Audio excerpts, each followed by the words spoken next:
사랑하는 기쁨의 교회 성도 여러분 안녕하세요. 오늘은 다 같이 마가복음 6장 7절에서 13절의 말씀을 묵상하도록 하겠습니다. 12제자를 부르사 둘씩 보내시며 더러운 귀신을 제어하는 권능을 주시고 명하시되 여행을 위하여 지팡이 외에는 양식이나 배낭이나 전대의 돈이나 아무것도 가지지 말며 신만 신고 두벌옷도 입지 말라 하시고 또 이르시되 어디서든지 누구의 집에 들어가거든 그것을 떠나기까지 거기 유하라. 어느 곳에든지 너희를 영접하지 아니하고 너희 말을 듣지도 아니하거든 거기서 나갈 때에 발 아래 먼지를 떨어버려 그들에게 증거를 삼으라 하시니 제자들이 나가서 회개하라 전파하고 많은 귀신을 쫓아내며 많은 병자에게 기름을 발라 고치더라.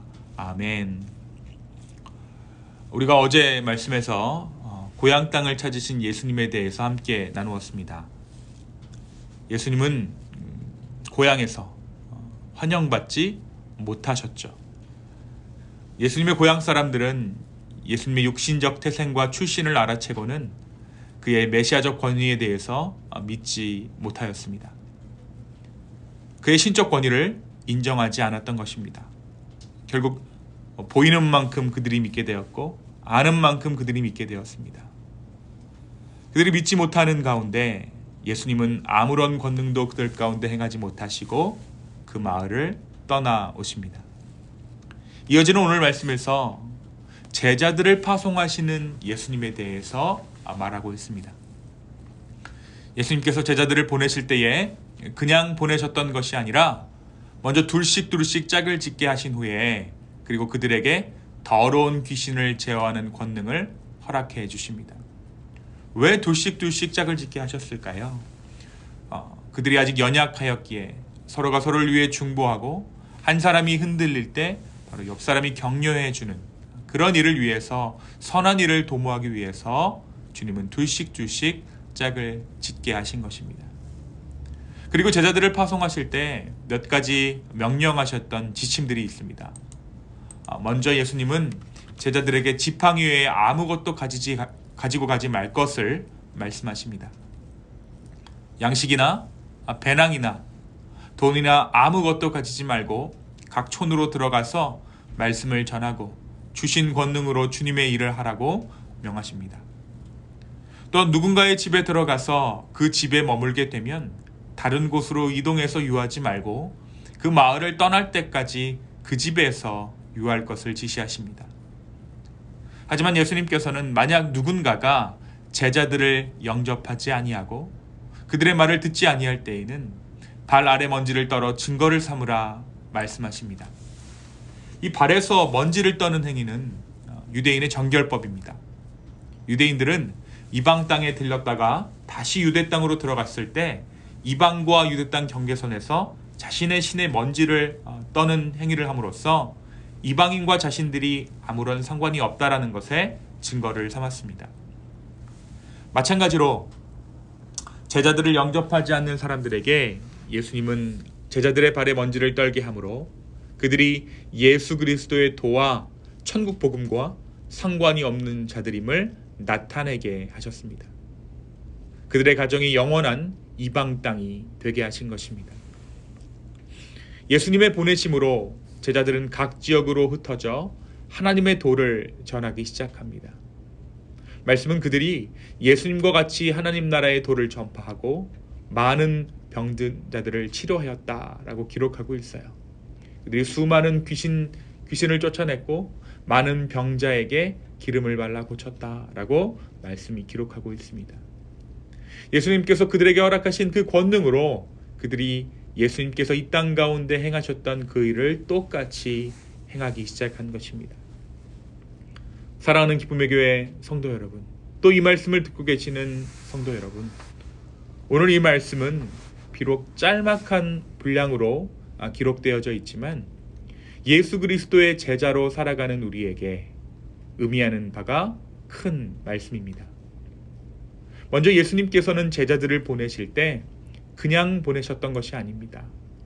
예수님께서는 이 제자들을 파송하시면서 하늘의 권능을 그들 가운데 허락해 주십니다. 이 권능은 하나님의 아들 예수 그리스도만이 행하실 수 있는 권능이자 주님만이 주실 수 있는 권능입니다. 예수님께서는 친히 제자들에게 이 권세와 권능을 허락하셔서 하나님 나라의 도를 전하게 하십니다. 사랑하는 성도 여러분, 오늘을 살아가는 우리에게도 이러한 주님의 권능이 임한 줄로 믿습니다. 저와 여러분에게 이 동일한 권세가 있습니다. 예수님은 예수님의 제자된 우리에게 주님의 권세를 허락해 주셨어요. 다만 예수님께서 이 권능을 하나님 나라의 도를 전하는 제자들에게 허락하셨던 것처럼 우리가 하나님 나라의 도를 전하고자 할 때, 예수 그리스도의 복음을 전파하고자 할 때 우리는 그의 권능을 나의 권능으로 행하는 놀라운 체험을 하게 될 것입니다. 예수님의 제자란 단순히 그의 가르침을 받아 깨닫는 자들이 아니라 예수님처럼 능력을 가지고 예수님처럼 행하는 자들이 예수님의 제자입니다. 예수님은 그 일을 위해 제자들을 부르셨고 또 보내셨습니다. 오늘 우리를 부르신 예수님께서 동일한 권세와 동일한 권능을 우리에게 허락하신 줄로 믿습니다. 그리고 주님께서 우리를 보내십니다. 오늘 제자된 삶을 살아가는 저와 여러분 되기를 소망합니다. 내 안에 부어진 주님의 권능을 체험하는 저와 여러분 되기를 예수 그리스도의 이름으로 축원합니다. 또한 예수님은 파송하시며 제자들에게 두 벌 옷을 가지지 못하게 하십니다. 또 한 집에 머무르게 되면 끝까지 그 집에 머무르도록 말씀하세요. 이것은 우리의 삶에 중요한 것을 시사합니다. 우리는 여분의 것 혹은 저장된 것이 없으면 불안해하는 삶을 살아가고 있습니다. 또한 한 번 일의 낌새가 이상하면 금세 방향을 바꾸거나 마음을 돌이키는 삶을 살아갑니다. 통장의 잔고가 떨어져도 불안하고 자동차 차선만 하더라도 내 차선이 조금 옆의 차선보다 늦는다 싶으면 재빨리 차선을 변경하는 것이 우리의 본성입니다. 그러나 주님께서는 이 모든 본성을 거슬러 하나님의 제자로, 예수 그리스도의 제자로 훈련할 것을 말씀하고 계세요. 내가 가진 소유를 의지하지 말고 내 스스로 하나님께서 정해주신 어떠한 결정을 내 의미대로 변경하지 말 것을 말씀하셨던 것입니다. 왜 그렇게 하셨겠습니까? 바로 그때 내가 아닌 주님께서 일하시기 때문입니다. 내가 내 소유를 의지하지 않겠다라고 결단하고 내가 내 임의로 내 모든 것을 결정하지 않겠습니다라고 결단할 때 바로 그때 주님께서 모든 필요를 공급하시고 주님께서 모든 결정을 해주시기 때문입니다. 우리는 종종 주님의 인도하심을 구합니다 라고 말하면서도 내 방편으로 모든 일을 주관합니다. 그러고선 또 좀 안 된다 싶으면 주님의 인도하심을 다시 구하죠. 그렇게 인생을 살다 뒤돌아보면 어떤 것이 주님의 인도하심이고 어떤 것이 내 결정이었는지 알 수 없습니다. 내 욕심으로, 내 조바심으로 이미 수많은 결정들을 해버렸기 때문입니다. 물론 내 모든 삶이 주님의 은혜로 한 걸음 한 걸음 걸어온 인생이지만 그럼에도 불구하고 어떤 것이 내 욕심이고 어떠한 것이 하나님의 은혜인지 구분하지 못할 순간들이 우리의 삶 가운데 찾아온다는 것이죠. 사랑하는 기쁨의 교회 성도 여러분, 오늘 주님께서 나에게 허락하신 그 시간, 그 자리, 바로 이곳이 주님께서 우리를 부르신 곳입니다. 바로 오늘 우리가 이곳에서 주님의 제자된 삶을 충실히 살아갈 때 우리는 하나님의 공급하심을 맛보게 될 것이고 우리는 하나님의 결정을 나의 결정으로 인정하게 될 것입니다. 바로 오늘 이곳에서 주님의 제자된 삶을 충실히 살아갈 수 있는 저와 여러분 되기를 예수님의 이름으로 축원합니다. 이 시간 함께 기도하겠습니다. 주님, 우리를 예수 그리스도의 제자로 불러주셔서 감사합니다. 아버지 하나님, 우리가 이 제자된 삶을 충실히 살아갈 수 있는 오늘 되게 하여 주십시오.